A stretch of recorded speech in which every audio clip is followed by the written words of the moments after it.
UP के कई जिलों में बाढ़ बारिश से बिगड़े हालात। अयोध्या में सरयू नदी में एसडीआरएफ ने डूबते युवक को बचाया। रायबरेली में नहर कट जाने से सैकड़ों बीघा फसल बर्बाद।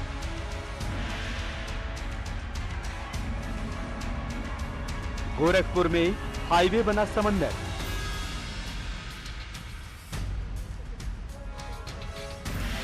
मंदिर, खेत, खलिहान सब डूबे।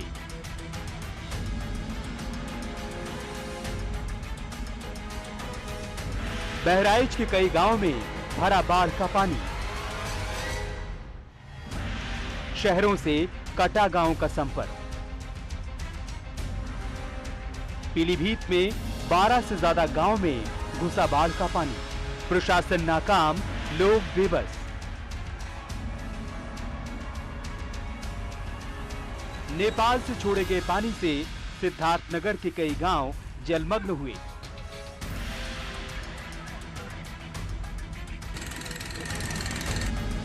हापुड़ के गढ़मुक्तेश्वर में लोगों की बढ़ी मुसीबत। कई गांवों का शहरों से संपर्क कटा।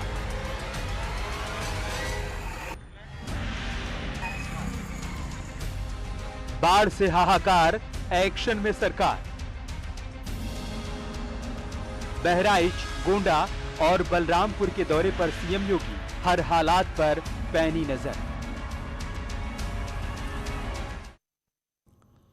उत्तर प्रदेश के कई जिलों में बाढ़ और बारिश से हालात लगातार बिगड़ रहे हैं।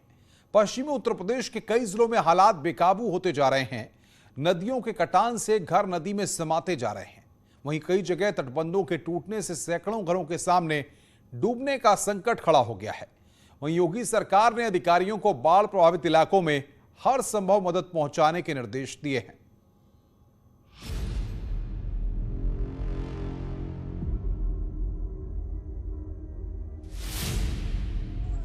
अयोध्या में सरयू नदी में डूबते युवक को बचाया गया। एसडीआरएफ की टीम ने डूबते युवक को सरयू नदी से निकाला। एसडीआरएफ जवानों ने युवक की जिंदगी बचाई। परिवार के साथ 17 साल का आदित्य भी आया था, लेकिन सरयू स्नान के दौरान उफनती नदी में बह निकला। एसडीआरएफ की टीम ने सरयू में कूदकर आदित्य की जान बचाई।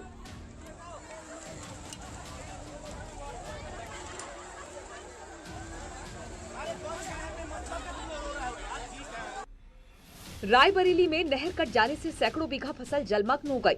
आसपास के कई घर भी इसकी चपेट में आ गए। घरों में नहर का पानी पहुंचने से घर में रखा सामान बर्बाद हो गया। कई घरों में घुसे पानी से लोगों का लाखों रुपए का नुकसान हुआ। वहीं फसल के डूब जाने से किसानों की चिंता बढ़ गई है। सिंचाई विभाग की लापरवाही भी सामने आ रही है। ग्रामीणों का आरोप है कि जेई ने मामले में लापरवाही बरती।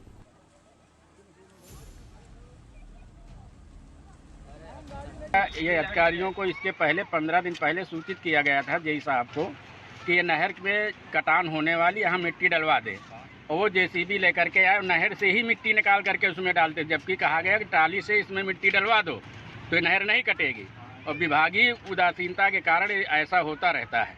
और ये हेड है, इसमें भी रोक नहीं लगी। इस तरह से किसानों का बहुत नुकसान हुआ है। पूरा इनसे पैसा लिया जाएगा विभाग से, नहर विभाग से। इनका मुआवजा दे, क्योंकि नहर विभाग की कमी से नहर कटा है। गोरखपुर में झमाझम बारिश से जल जमाव की समस्या खड़ी हो गई है। बारिश के बाद जमा हुआ पानी लोगों के लिए परेशानी का सबब बन गया है। गोरखपुर सनौली नेशनल हाईवे पर पानी आ जाने से एक तरफ का रास्ता बंद कर दिया गया है। हाईवे के बगल में स्थित मंदिर भी पानी में डूब चुके हैं। गोरखपुर में बाढ़ का पानी गोरखपुर और सनौली नेशनल हाईवे पर पहुंच गया। इससे लोगों को बंधा टूटने का डर सताने लगा है। गोरखपुर वाराणसी हाईवे पर कौड़ी राम के पास बगहा बाबा मंदिर के सामने हाईवे पर बाढ़ का पानी आ गया। इसके बाद भारी वाहनों को कौड़ी राम से डाइवर्ट कर दिया गया। हाईवे के चारों तरफ पानी ही पानी नजर आने लगा। वहीं बहराइच में सरयू नदी में बाढ़ आने से कई गांवों में पानी भर गया। इस बाढ़ की वजह से गांव का कनेक्शन सीधे तौर पर शहरों से टूट गया, क्योंकि खेत हो या फिर खलिहान, नदी हो या फिर नाले, हर तरफ पानी ही पानी दिखाई दे रहा है। पीलीभीत में शारदा नदी के बाढ़ का पानी गांव में घुस रहा है। इससे 12 से ज्यादा गांव में पानी भर चुका है। इसकी वजह से किसानों की फसल बर्बाद हो चुकी है और लोगों के घरों में पानी घुस चुका है।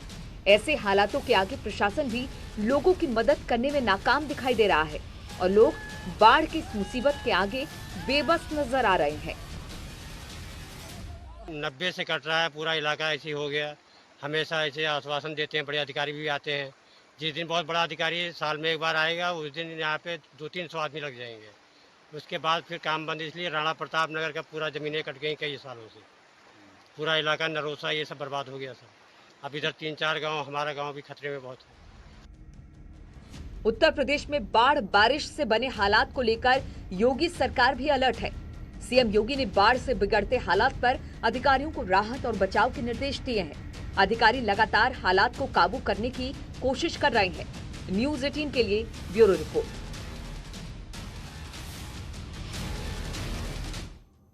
उत्तर प्रदेश के कई इलाकों में खास तौर से पूर्वांचल में बाढ़ बारिश से आम जनजीवन पर काफी असर पड़ा है। अब हम आपको अभी 6 तस्वीरें आपकी स्क्रीन पर दिखा रहे हैं। देखिए 6 तस्वीरें। पहली तस्वीर अयोध्या से है, जहां पर परिवार के साथ सरयू नदी में स्नान करने आया, उसके तेज बहाव में बह गया। गनीमत रही कि एसडीआरएफ ने अनफानन में डूबते युवकों को बचा लिया।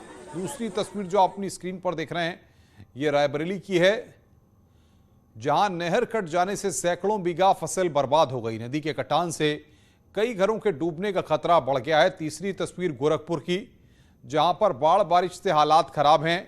हाईवे, खेत खलियान, घर मकान सब पानी भर गया है। चौथी तस्वीर बहराइच की है, जहां पर कई गांव में बाढ़ का पानी भर गया, जिससे शहरों से गांव का कनेक्शन कट गया है। पांचवी तस्वीर पीलीभीत की, जहां 12 से ज्यादा गांव में बाढ़ का पानी घुस गया है। और छठी तस्वीर सिद्धार्थनगर की है, जहां नेपाल से छोड़े गए पानी से कई गांव जलमग्न हो गए हैं।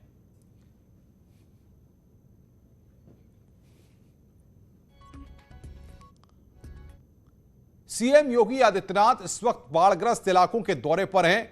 बहराइच, गोंडा, बलरामपुर का दौरा कर रहे हैं। बाढ़ पीड़ितों से बातचीत के साथ राहत सामग्री भी जरूरतमंदों को दी जा रही है। सीएम योगी आदित्यनाथ अधिकारियों से चर्चा कर बाढ़ के हालात पर समीक्षा भी कर रहे हैं। बहराइच के बाद करीब 3 बजे सीएम योगी गोंडा जाएंगे, जहां बाढ़ राहत केंद्र का दौरा करेंगे। इसके बाद करीब 5 बजे बलरामपुर पहुंचेंगे, जहां पर बाढ़ प्रभावित लोगों से मिलेंगे और हवाई सर्वेक्षण के बाद बाढ़ के हालातों का जायजा लेंगे। बाढ़ग्रस्त क्षेत्रों का दौरा कर रहे सीएम योगी ने मानसून के बाद की स्थिति की समीक्षा को लेकर बड़ा फैसला किया है। युद्ध स्तर पर राहत और साफ सफाई का अभियान, इसको लेकर बड़ा फैसला किया गया है। सीएम ने उत्तर प्रदेश के वरिष्ठ अफसरों को नोडल अफसर नियुक्त किया है। यूपी 75 जिलों में वरिष्ठ अधिकारियों की नोडल अधिकारियों के तौर पर नियुक्ति की गई है। सीएम योगी के जरिए नियुक्त किए गए नोडल अफसर आज सभी 75 जिलों में पहुंच रहे हैं।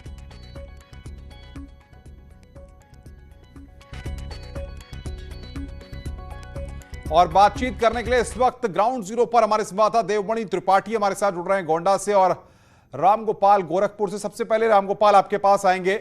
बताइए, लगातार जो स्थितियां बनी हुई हैं उससे किस तरीके से निपटा जा रहा है? मुख्यमंत्री की नजर लगातार बनी हुई है, अधिकारी किस तरीके से काम कर रहे हैं? बिल्कुल अनुपम, अगर हम गोरखपुर की बात करें तो यहाँ पे जितनी भी नदियाँ बहती हैं सभी इस वक्त उफान पे हैं। सबसे पहले एक तस्वीर मैं आपको दिखाऊं, ये जो है राप्ती का और जो रोहड़ी का इलाका होता है वो उसका मिलन क्षेत्र है, और यहाँ से आपको जहाँ तक कैमरे की नजर जा रही होगी सिर्फ पानी ही पानी नजर आ रहा है, और पानी के सिवा यहाँ पे कुछ नहीं। जो घर बने हुए हैं वो घर डूबे हुए नजर आ रहे हैं। अगर हम प्रशासन की बात करें तो प्रशासन इस वक्त पूरी ताकत अपनी झोंक रखा है कि बंधे को टूटने ना दिया जाए, और इसीलिए जो बंधे हैं वहां पे इस तरीके की मिट्टी की बोरियां रखी जा रही हैं, पैकेट बनाए जा रहे हैं, और गोरखपुर शहर को बचाने के विशेष इंतजाम किए जा रहे हैं। युद्ध स्तर पर इस तरीके के पैकेट बना के रखे जा रहे हैं कि जिससे बंधों की मजबूती हो। लोगों को राहत पहुंचाने के लिए 20,000 पैकेट जो राहत वितरण का है वो बांट दिया गया है। साथ ही बाहर से अन्य जिलों से 350 से अधिक नावें मंगाई गई हैं, और गोरखपुर में जो नावें मौजूद हैं उन लोगों से भी कहा गया है कि आप लोग अपनी नावें चलाइए, आपको पैसे जरा लोगों से वहां पर बातचीत कीजिए, इन महिलाओं से बातचीत कीजिए। इन पैकेटों में क्या क्या रखा गया है, किस तरीके से लोगों तक मदद पहुंच रही है? बिल्कुल, ये अनुपम, ये जो है ये मिट्टी के बोरे हैं और हमारे साथ इस समय जय साहब मौजूद हैं। ये किस तरीके से आप लोग पैकेट बना रहे हैं बंदे को रोकने के लिए? इसी बैग में मिट्टी फिल करके इसको सिलाई करके ये हम लोग स्टॉक भी लगाए हुए हैं और जहां हमको ज़रूरत पड़ रही है वहां बाढ़ बचाव का कार्य कर रहे हैं। बंधा बिल्कुल सुरक्षित है।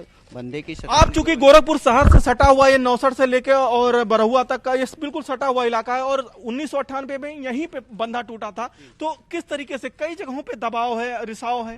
जी, रिसाव भी जहाँ जहाँ हो रहा है उसका तत्काल हम बिल्कुल रामगोपाल, स्थानीय लोगों से भी बात करिए, जरा उनसे समझने की कोशिश करिए। बिल्कुल इस समय तटबंध सुरक्षित है। बिल्कुल कुछ लोग हैं जो यहाँ के लोग हैं, इनसे भी बात करते हैं। अम्मा, ये बताओ क्या स्थिति है? अब यहाँ के स्थिति है, बाढ़ है आइल बा, घर दुआर गिरत पड़त बा, पानी भरल बा, धान जौन डालता सब गिरहती बेकार हो गई, गरीब मनई कहाँ जाए? मतलब अभी खाने पीने की दिक्कत हो रही है। देवमणि त्रिपाठी कुछ अपडेट के साथ हमारे साथ गोंडा से जुड़ रहे हैं। देवमणि, मुख्यमंत्री को भी हवाई निरीक्षण करके स्थिति को देखना है, साथ ही साथ अधिकारियों को निर्देश भी दिए गए होंगे। किस तरह से लोगों की मदद वहां पर की जा रही है?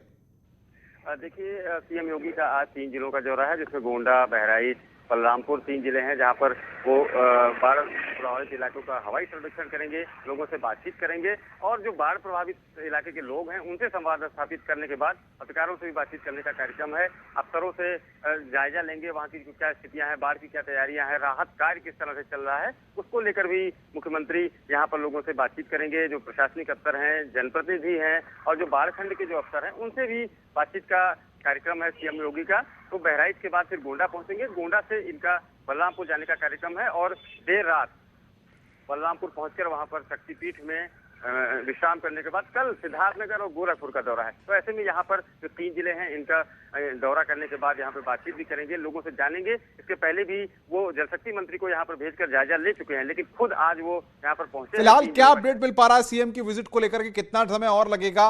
और अगर बात करें गोंडा के इलाकों की, तो कौन कौन से इलाके ज्यादा प्रभावित हैं? तरबगंज का और कर्नलगंज का इलाका है वो खासा प्रभावित है। वहीं इस बार क्योंकि जो नदियों का जलस्तर बढ़ा है, उसकी सहायक नदियों का भी जलस्तर बढ़ा है, उसको लेकर जो तहसील सदर का इलाका है उसके भी आसपास के गांवों का, तमाम गांवों का संपर्क कटा हुआ है। उसको लेकर भी प्रशासन लगातार तैयारी कर रहा है, लगातार लोगों को राहत की और लोगों को राहत बचाव की बात कर रहा है। लेकिन कहीं ना कहीं लोगों के सामने परेशानी है, लोग परेशान है और लगातार लोग खाने पीने की, रहने की और मवेशियों के चारे की दिक्कत से जूझ रहे हैं। अगर बात करें कर्नलगंज और तरबगंज इलाके की, तो वहाँ का जो तटबंध है और घाघरा और सरयू नदी के जो तलहटी इलाकों का जो तटबंध है वो कटान पर है। क्योंकि पूर्व में तैयारियां ऐसी नहीं की गई, इस बाबत जब घाघरा का जलस्तर बढ़ा और उतार चढ़ाव हुआ तो कहीं ना कहीं तटबंधों में कटान हुआ। तैयारियां लगातार चल रही, जेसीबी पोकलैंड देर रात तक और 24 घंटे काम चल रहा है, लेकिन लोगों के सामने खतरा बना हुआ है। जी, देवमणि हमारे संवाददाता इस बड़ी खबर पर हमें अपडेट दे रहे थे। देवमणि, आप नजर बना के रखिए, आगे भी हम आपसे अपडेट लेंगे। रामगोपाल भी बातचीत करने के लिए हमारे साथ बने हुए हैं। रामगोपाल, अगर बात करें गोरखपुर के आसपास की बेल्ट को, तो प्रशासनिक अफसरों में नोडल अफसरों की तैनाती भी की गई है और भी लोगों तक मदद पहुंचाई जा रही होगी। राहत और बचाव के लिए किस तरह के कदम उठाए जा रहे हैं वो भी हम आपसे समझेंगे।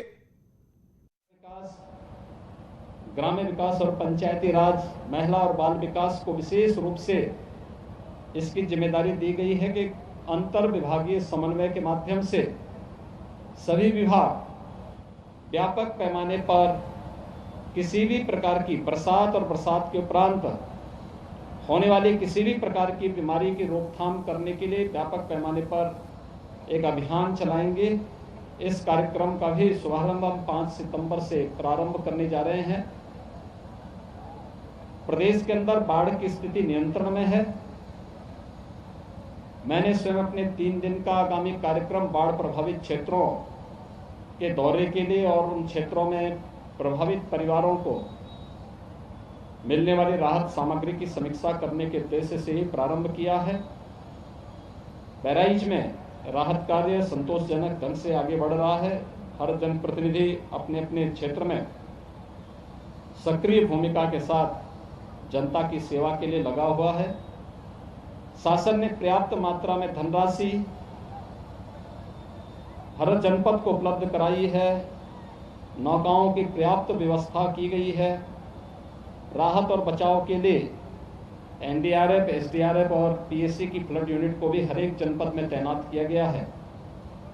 हम विश्वास करते हैं कि सभी लोग मिलकर के वर्तमान में इस आपदा के समय में हर एक व्यक्ति को राहत प्रदान करने के शासन की मंशा के अनुरूप अपना योगदान देकर के इस आपदा से प्रत्येक नागरिक को बचाव करने का प्रयास करेंगे। बाढ़ बचाव के लिए हम लोगों ने पहले ही जल शक्ति मंत्रालय की तरफ से भारत सरकार और राज्य सरकार ने जो कार्य योजना बनाई थी, बहराइच की वे सभी 5 परियोजनाएं लगभग पूर्णता की ओर हैं। उससे मैं भी उन सभी कार्यों का अवलोकन करते हुए आ रहा हूं और मैं इस बारे में कह सकता हूं कि जिन कार्यों के कारण जिन परिस्थितियों में यहाँ पर बाढ़ आती थी, समय से किए गए उपाय के कारण बाढ़ की विभीषिका से एक बड़ी आबादी को बचाने में उससे मदद मिली है। ये निश्चित ही समय से निर्णय लेने, समय पर किए गए कार्यों का परिणाम है और आगामी समय में हम लोग इसको और अच्छे ढंग से आगे बढ़ाने का प्रयास करेंगे। धन्यवाद। तो मुख्यमंत्री योगी आदित्यनाथ को आप बहराइच से सुन रहे थे, जहां पर वो बाढ़ राहत कार्यों की समीक्षा करने के लिए पहुंचे और ये बाढ़ राहत सामग्री के पैकेट जो लोगों को वहां पर डिस्ट्रीब्यूट किए जा रहे हैं, उसकी जानकारी मुख्यमंत्री योगी आदित्यनाथ लगातार दे रहे थे। वो खुद ही कह रहे थे कि मैंने स्थिति को वहां पर जाकर के देखा और अफसरों के साथ बातचीत भी की है। रुक रहे हैं यहां पर एक ब्रेक के लिए, ब्रेक के बाद जल्द हाजिर होते हैं।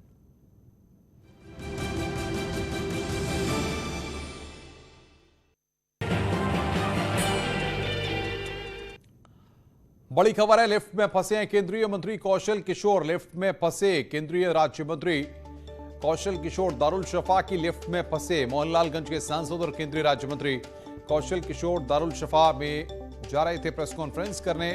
लिफ्ट से आते समय अचानक सेकंड फ्लोर पर उनकी लिफ्ट फंस गई और वो वहां पर फंस गए। कौशल किशोर लिफ्ट में फंसे। ये तस्वीर इस वक्त हम आपकी स्क्रीन पर आपको दिखा रहे हैं। सेकंड फ्लोर पर लिफ्ट में फंस गए। दारुल शफा में लिफ्ट में फंसे। प्रेस कॉन्फ्रेंस करने के लिए वहां पर जा रहे थे और वहां पर लिफ्ट में फंस गए। ये तस्वीर इस वक्त हम आपकी स्क्रीन पर दिखा रहे हैं लखनऊ से। ये तस्वीर चाबी लगेगा। सेकंड फ्लोर पर लिफ्ट में फंसे केंद्रीय राज्य मंत्री कौशल किशोर मोहनलालगंज से सांसद हैं और वहां पर यह तस्वीर हम आपको दिखा रहे हैं किस तरीके से लिफ्ट बंद है और इसमें कौशल किशोर मोहनलालगंज के सांसद वहां पर फंस गए। दारुल शफा में प्रेस कॉन्फ्रेंस करने के लिए वो जा रहे थे, लेकिन वहां पर लिफ्ट में जब वो गए उसके बाद वहां पर फंस गए। लिफ्ट में कुछ खराबी की वजह से लिफ्ट जो है जिस स्थान पर उनको बाहर आना था वहां से वो बाहर नहीं आ पाए, क्योंकि वहां पर लिफ्ट फंस गई और ऐसे में लिफ्ट में बीच में ही फंस गए केंद्रीय राज्य मंत्री कौशल किशोर। ये तस्वीर हम आपको दिखा रहे हैं। बाहर और उनकी सुरक्षा के अफसर और तमाम लोग जो मौजूद थे वो वहां पर चिंतित हो गए। ये तस्वीर आप देखिए, बाकायदा लिफ्ट पर हाथ रख के वहां पर खड़े हैं कुछ लोग जो लगातार बातचीत कर रहे हैं। सेकंड फ्लोर पर लिफ्ट में फंसे मोहनलालगंज के सांसद कौशल किशोर। चाबी लगेगा।